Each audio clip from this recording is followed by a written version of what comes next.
Hello everyone, here's a little project that I did recently. I sanded down the shiny surface of a decorative hat box. I applied glue in sections, then laid vintage book pages over each fresh spot and reapplied glue on top.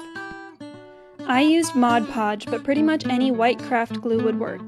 I sort of fudged my way around the corners by painting glue on the paper to make it fold more easily, then pressing it firmly with my fingers.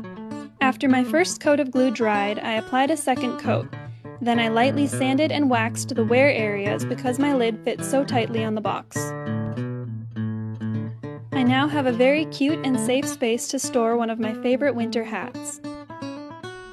Mod Podge takes about 40 days to cure, so I won't be leaving the lid on until it's been that long. I love that I was able to use this project to give new life to these beautiful and fragile old hymnal pages. I hope you enjoyed my little project and that you have a lovely and inspired rest of the day.